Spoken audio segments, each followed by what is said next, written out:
The city of Savannah is mourning a big loss tonight. Freddie Patrick Sr. spent most of his life working in Eastside Savannah neighborhoods, helping curb crime and connecting people with job opportunities. News 3's Alex Bozargian spoke to people who knew him.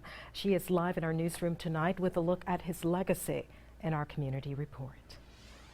Well, Patrick was a community pioneer. As the executive director of the Eastside Neighborhood Association, he brought people together.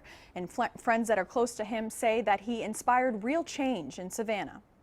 They came up with actions, what they thought needed to happen. Freddie Patrick was the man who made things happen. He took the Eastside District by storm with his ideas on crime and community action. I think that some of the things that we need to look at when we look at crime is some of the cause and effects. Some of the things we're looking at is employment issues, people being unemployed, some of the conditions of the neighborhood. Neighborhoods were Patrick's forte. He started the Eastside Concerned Citizens Incorporated, where people like Mary Osborne's voices were heard. He was really a champion of neighborhoods, and I love that about him because actually that's the heart of your community.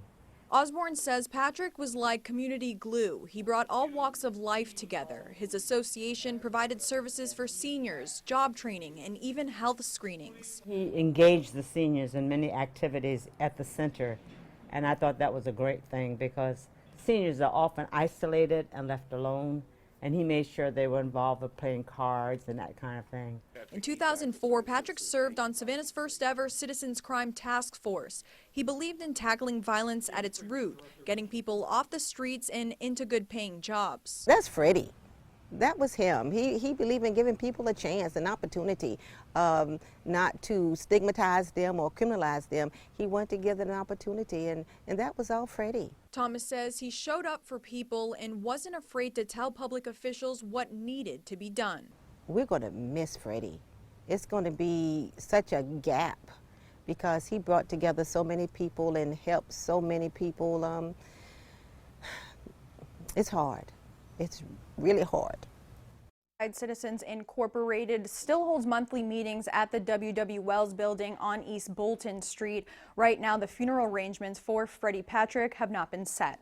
Live in the newsroom, Alex Bozargian, WSAV News 3.